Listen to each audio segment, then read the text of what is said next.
Hey there, it's Cass. Today I'm going to be redesigning one of the main characters from a comic I made when I was in high school. The comic itself was sort of a sci-fi cyberpunk comic that had a lot of themes about good people doing the wrong things for the right reasons, as well as exploring the fact that sometimes people who uphold the law aren't necessarily the good guys. And how when you beat people down for so long, you inevitably become the bad guy no matter what your overall goal is trying to be. Wow, teenage me really wanted to explore the ideas of systematic oppression. And people are surprised when I mention I'm a member of the LGBTQ community. Anyway, let's talk about the design first before we get into the story. Just for reference, this character's name was originally Kori Kurogane, which is incredibly weeby, and we're getting rid of that, okay?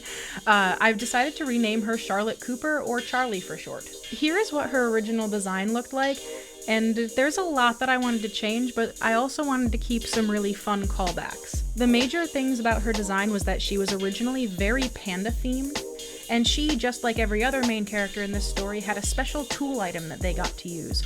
Hers were originally going to be just like rollerblades, and over time I actually decided to rework those a little bit and make them more sci-fi and a little bit more fun.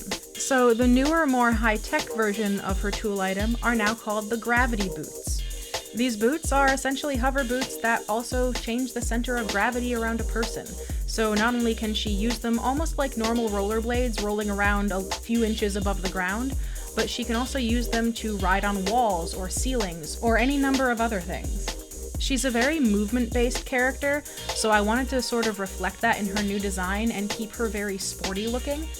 So I decided to keep some of the elements of her original design, namely the fact that she wore kind of sporty shorts as well as a big hoodie with just a sort of crop top tank top underneath. I also really wanted to dial down the panda aesthetic.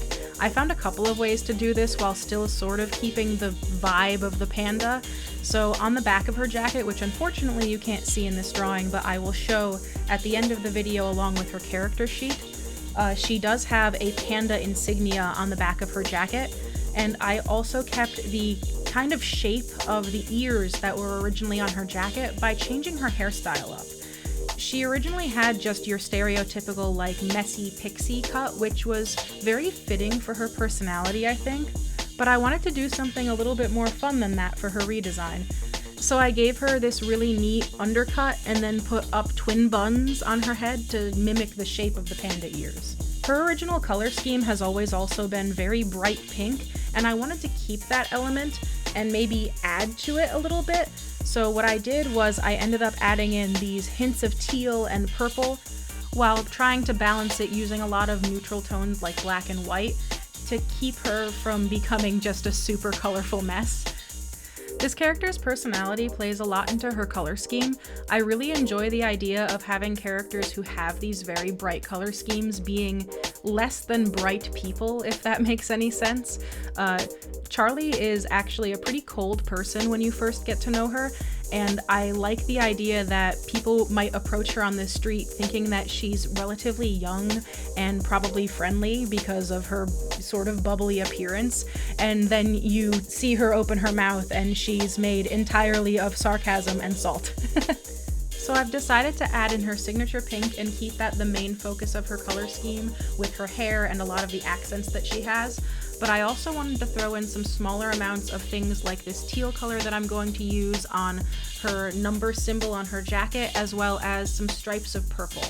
I think that in combination with the black and white elements in her design go really, really well together, and I really enjoy how the design of her jacket comes out here. I actually kind of wish I owned this jacket now. It's definitely a step up from the panda jacket.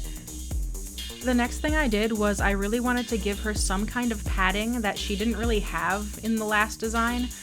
She does like to move around a lot, and she's essentially using the hover equivalent of rollerblades, so I decided to give her some knee pads originally, and I struggled a lot with how I wanted them to be designed. Eventually I dialed them back a bit and changed them into these knee braces that you see her wearing in this image. It might not necessarily be as safe as the knee pads I had originally designed, but Charlie's always been down for taking risks, so.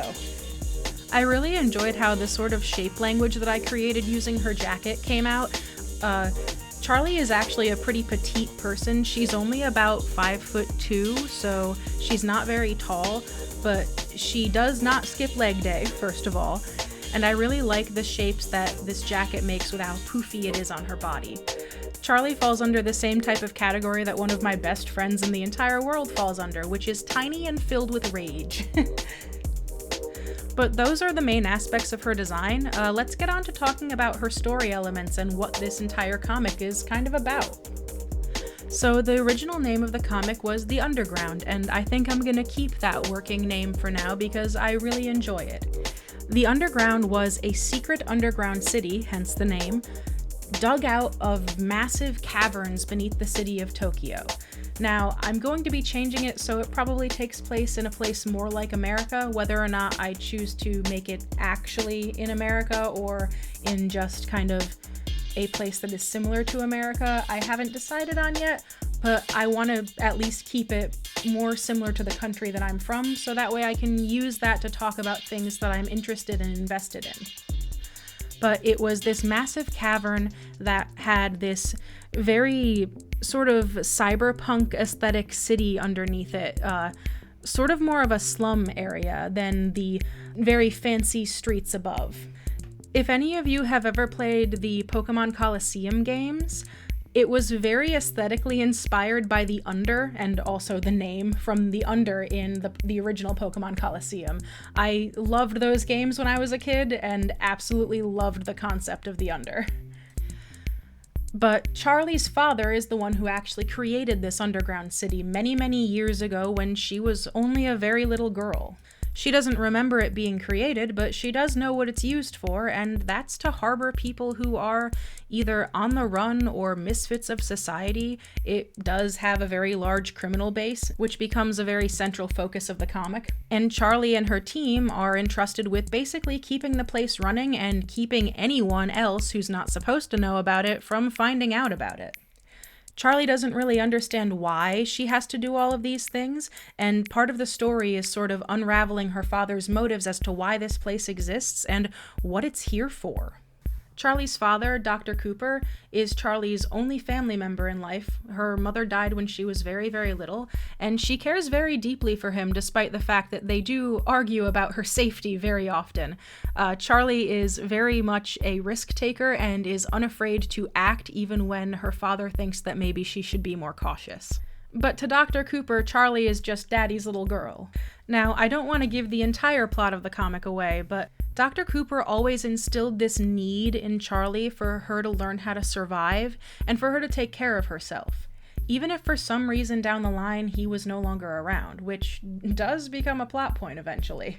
Unraveling the mystery of Dr. Cooper's motives is a central plot point to the comic and also to Charlie's character development. Once her father isn't around, she has to learn how to take charge and to understand that maybe she is a little bit immature and that she has some growing to do if she's going to actually lead this team and the people she cares about.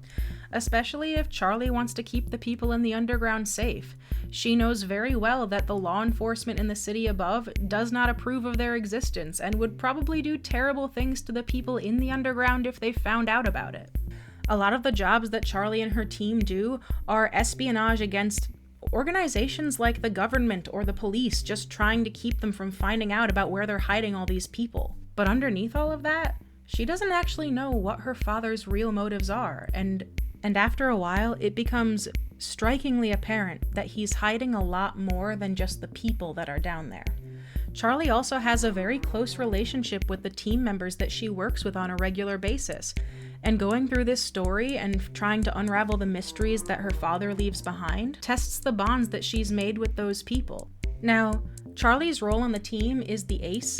She's the one that the team just couldn't survive without if they tried, because the team wouldn't exist without her. She's a very mobile person, and she's always sneaking into places to steal information or items that might incriminate the people in the underground. But her team's success wouldn't be what it is without the friends that she has helping her. Now, I haven't decided what I'm going to rename these characters yet, so bear with me on the Japanese, but the other members of her team are her closest friend, whose name was Ryoji. He acts as the team's cleanup crew. If anything ever goes wrong on a mission, he comes in and makes sure that it gets fixed at the end of the day, and he makes sure that Charlie comes home safe. He's very level-headed and calm, and amidst all of the chaos of trying to keep the team organized and safe, he's also trying to unravel the mystery of what actually happened to his parents, who were originally members of law enforcement themselves, who mysteriously went missing after a job one day. Then there was the character originally named Naus. She's the team's doctor and takes care of any medical issues that they might have while on missions. Because sometimes when you're working against the law, going to a public hospital might not be the safest idea for you after getting shot. Her character is one of the many characters in this story who I've also taken the ideas to rub my gay little fingers all over. In the original story, Naus was giving out drugs to people who couldn't afford them and was fired from the hospital she worked at for it. I've redone that story to go a little further. Naus is actually a trans woman now. She worked in a major hospital in the upper level of the city, working mostly for super rich clients.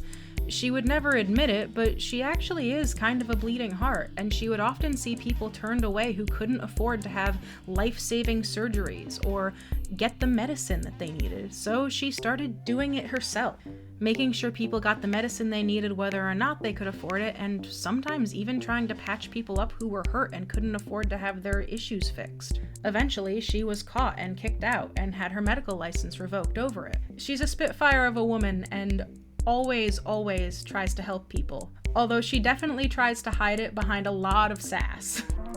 The next member of the team was originally named Uday, and he's the team's resident tech expert. If you need a hacker or someone to do something with computers, he's your guy. He also maintains all the communications between the team members via radio headsets and things like that. Uday was the typical example of a chaotic neutral character. When the comic starts, he honestly seems like he's just part of the team because it makes him decent money, especially when the team leader's dad is rolling in dough. Dr. Cooper does run a major pharmaceutical company after all. Uday ends up in the underground because he enjoys hacking and wants to push his computer skills to the limits. But over time, he learns to really start caring about the people in the group, and he doesn't want to lose them. He's never really had a true group of friends before, and now that he has them, he would do anything for them. Well, except for maybe let them touch his computers. Don't ask me why, but I also really enjoy the idea of Uday being gay and ace. Don't at me, I just think that it sounds really nice, and I think it fits his character. I think that's going to be it for this video. I don't want this to get too terribly long, especially when I could easily do more videos on topics like this. If you guys want to see more stuff about the Underground, please comment down below and leave a like, and tell me who your favorite character is. Maybe I'll do a video on them next and do a redesign for them. I have tons of ideas for revamping this story, so I'm in no short supply. Anyway, here is the finished product of what we drew today, and I'll see you guys in the next video. Bye-bye!